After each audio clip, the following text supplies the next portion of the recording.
Buddy Fight Nexo, Episode 4. This episode takes place right after Lucas and Jerry fought in a buddy fight match in the tournament.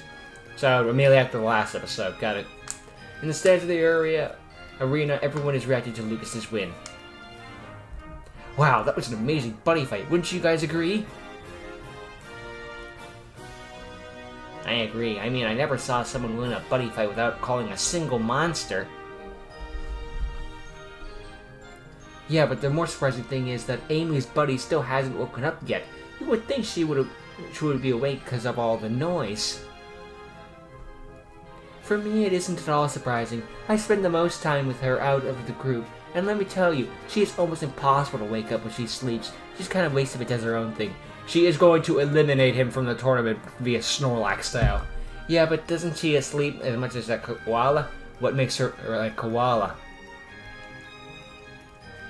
Well, koalas usually sleep for 21 hours per day because of the leaves they eat. But it's the only thing they can't eat because they're the only thing that doesn't run away.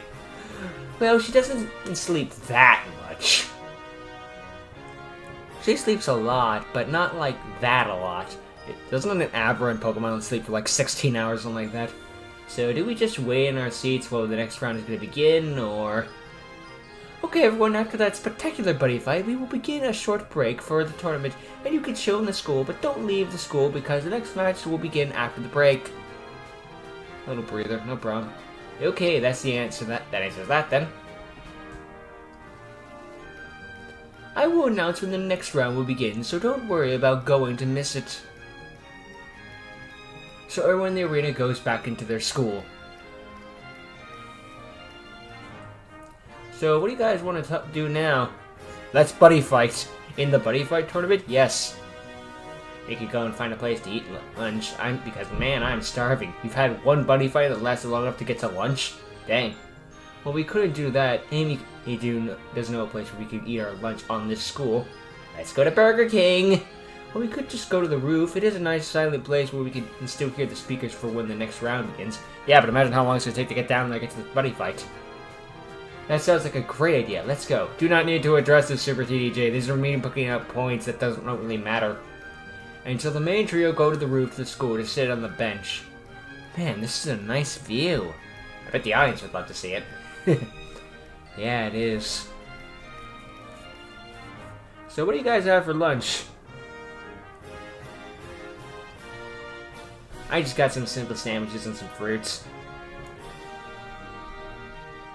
And I have some sandwiches as well, only I have some tokoyaki with me. I don't know Japanese food. Aren't tokoyaki balls like the balls from an octopus and cooked? Aren't they more like seen in Japan? Oh yeah, but they're near my house and they sell a lot of Japanese snacks and food, so we can easily get that stuff. Well, that's convenient. Good for you. Man, I'm jealous. I always want to taste some good Japanese goods. Well, then have some right now, you moron. I made myself some breads with grilled sausage and cheese, and I always prepared some meatballs before today because but I still want to try out some Japanese food. So please, Amy, can you share some of them with me? Sure, I got like 5 of them, so you could take one. Wait a minute, did you get here in a hurry, but you still had time to make lunch, and yet you still weren't able to check a clock? Thank you, Amy. So he just grabs one of the fork he had, but when he tries to take a bite of it, the fork, like the takoyaki ball, gets stolen by a cat that's standing on 2 feet. And the cat runs away with it. The cat just runs away 2 feet. Mine. It's probably the most cat-like thing I've ever heard. Hey, get back here, you rascal. I mean, I guess I could have prepared the food last night and then just took out the fridge and ran. Meh. Then Dee just goes after the cat. Well, I guess I gotta follow him. You coming, Tim? Nah, I'm just gonna enjoy my food here. So Amy follows Theegis, who's following a cat on 2 legs, holding a meatball. And the cat goes to Lucas and some other guy. Buddy, I got this food ball you want. Oh, thanks. Wait, how did you get a takoyaki ball and a fork? Because he stole it from me! Moshaki, what did I tell you about stealing people's food? That you don't want me to do that, and that you don't like it when I steal from people. That's right. Now please give the takoyaki ball back to him and his fork. The cat then gives the fork with Tokiyoki's ball back to Thetis. It's the Rocket Raccoon scene from Guardians 1. But what if I really want it? That doesn't make stealing okay. I'm terribly sorry for what my buddy did. Don't worry about it. He gave it back, so there aren't any problems. They didn't need it himself, so I guess no harm, no foul. And Amy is now caught up with Thetis. Thetis, did you get the thief? Yeah, but it's all good. He gave it back. I don't think I have introduced myself yet. My name's Endo. Nice to meet you. Well, it's nice to meet you as well, Endo. I'm Amy. And finally, Amy's buddy awakes. Oh, now of all times, when there's food involved. That was a good sleep. Ugh. Oh no. And that moment, Amy's buddy goes super fast into Thetis' space and rubs her head against him. Big brother, it's so good to see you again! Amy, are you and this guy related, or...? No, she's just super attached to this Thetis. Whenever she gets near him, she sees him as a big brother. Oni-chan! I wish Amy and Big Brother were related, then I could have more time with him. That's kinda cute. Amy, have you ever thought that your buddy looks like something out of a Kirby game? Because I'm thinking that. Man, I wish I had a body like her so Master could hug me without problems. And so Amy and Thetis and Lucas and Endo and their buddies, except Lucas because she's a sword, eat together in wholesomeness. After that, Ira's voice on the speakers. I just have the characters have interactions, I guess. Ira on the speakers. Okay, everyone, round 2 will begin shortly, so go to the arena. And everyone goes to the arena. Alright, everyone, let's get the next round fighters chosen. And the fighters will be Thetis and Endo. Thetis and Endo, go to your side of the arena, please. Oh boy, it's the guy we just met. Thetis and Endo go to their side of the arena. I can get payback for him stealing my meatball. Oh wait, I'm not bitter about it. Good luck, big brother! So that's his name. Wow, that makes it easier to talk with him. I thought you were all eating together. I guess probably I ate in silence, just like with them, but not eating with them, you know? Thetis, since I am still sorry about earlier, and I will make it up to you by giving you a good match. Okay, may the best man win! Okay, let's begin. Let's make it fair. Let's make it good. Let's make the world heroic and unexpected with the unexpected heroes. Luminize unorthodox heroes. For the day and night, I'll be an ultimate Dragon Knight. Luminize Dragon Knight's Legion. Let's raise the flag. I fight for Legend World. Bam. And I fight for Dragon World. I wonder if two people could have the same world at the same time, or it has to be a specific one. Okay! They have to be opposite fields. My buddy is Moshiki Black Masquerade. I got my voice mixed up for a second. And my buddy is Dragon Knight Ko, the Fast Punch. Or Dragon Knight KO. Meh. I begin. I draw, and I charge, and I draw. First, I call my buddy to the right and gain 1 life because of the buddy gift. I will show you people my feline powers. Steals one of the meatball. Now I call it Green Stallion to the left.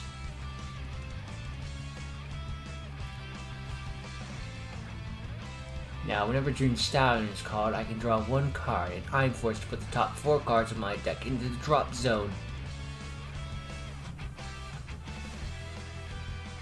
Now I attack with Dream Stallion. When he attacks, I put the top card of my deck into my drop zone, I guess. Ow.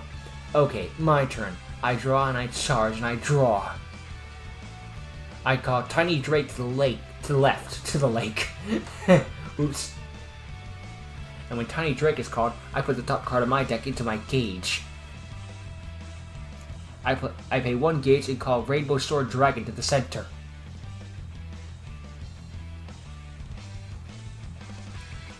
When Rainbow Sword Dragon enters the field, I draw 1 card.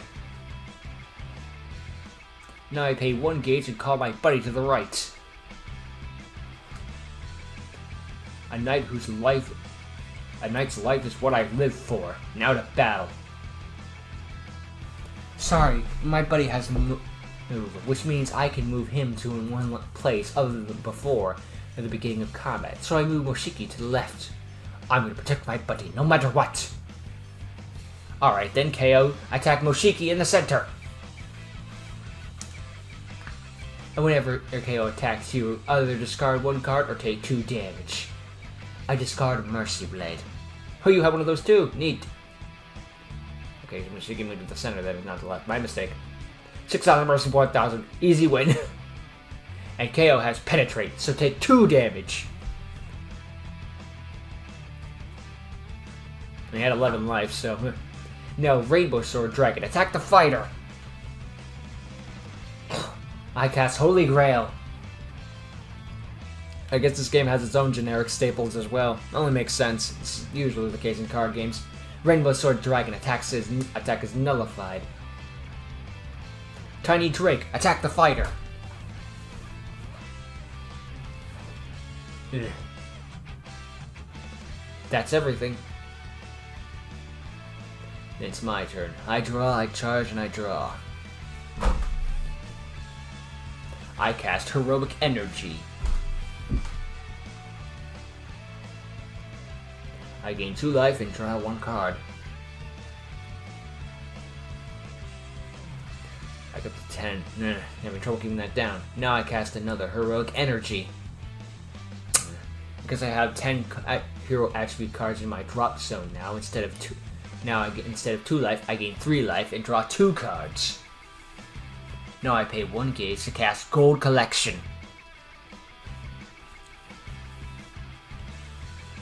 With this card, I can add 2 hero attribute cards from my drop zone into my hand, and I add Heroic Energy and my buddy. On guard, Mizumi. Now I cast Heroic Energy again, gain 3 life, and draw 2 cards again. This guy just keeps stacking up the life. It's gonna be hard to bring it down to 0. Now I equip Mercy Blade.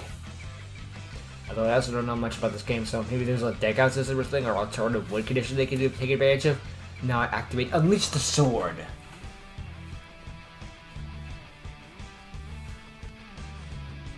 Now destroy Rainbow Sword Dragon.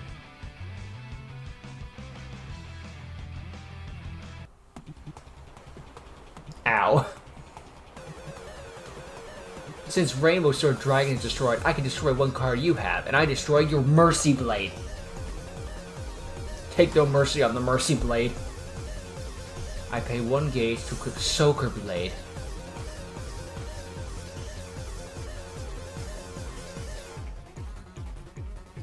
Now I call my buddy again to the right. I am here once again, mon ami. Now my buddy's ultimate ability activates when I have 10 or more hero attribute cards in my drop zone and he is on my field. My item gets critical. This is my ultimate power! Oh no, this is bad. Yeah, Soaker Blade normally it has 1 critical, but it has a percent and penetrate, but I can double the compensate it for it. But now it has a critical of 4, so if all the attacks of Soaker Blade hit, he will only have 1 life left, and then he's easy pickings. I attack the fighter with my Soaker Blade. I cast Green Dragon Shield. Protection. I nullify your attack and gain 1 life.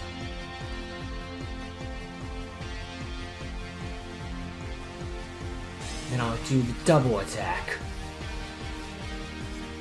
No triple, then double it is then. Green Stallion, attack the fighter and get 1 more gauge. I cast Dragon Intimidation. Scary. I nullify Dream Stallion's attack and you take 1 damage.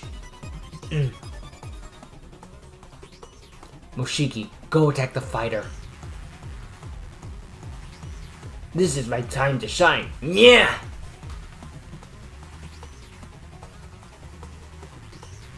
Man, this guy is no joke. If I didn't block the first attack, I would have been defeated. My turn. I draw, I charge, and I draw. I pay 1 gauge to call Rainbow Sword Dragon.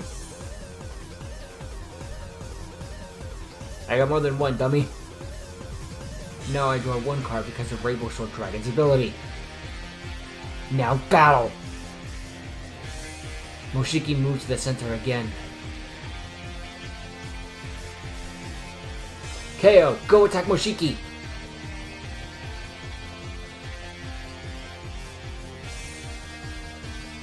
Kills that cat. I discard no card, so he just takes 2 damage. Once again, Moshiki is defeated, and Endo is forced to send the top 3 cards of his deck into the drop zone once more.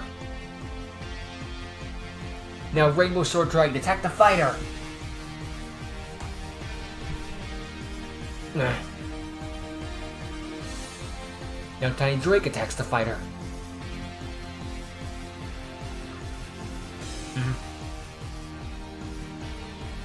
Man, feels like I have been battling this guy for an hour, but then again, he is very strong. I haven't been battling him for 20 minutes.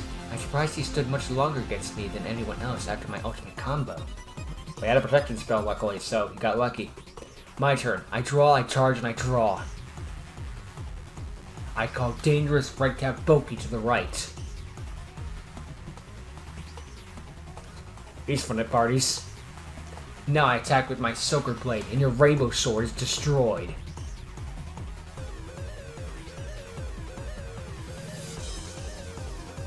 I destroy your Soaker Blade with Rainbow Sword Dragon's ability.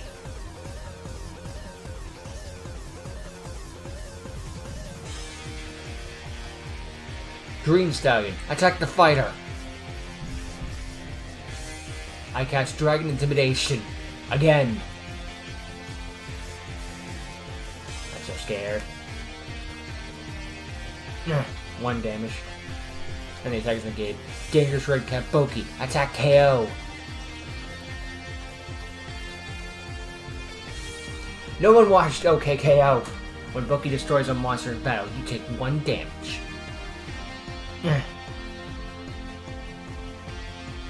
Man, what a battle. Now the fighter is done, but Thetis is barely surviving out there.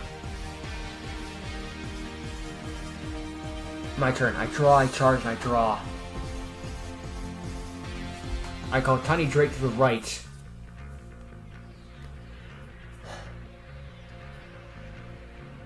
Now I call the strongest Dragon Knight there is, and to do so I put the top 4 gates and put the top 3 cards of my deck into the soul to call for at the center of the field the Dragon Knight Pomushi! Pomushi has triple attack and can destroy a card an opponent controls every time it attacks. To battle, Pomushi, attack the fighter and also destroy Redcap! This is the miracle card he needed to make the comeback. Now attack the fighter again and destroy Dream Stallion!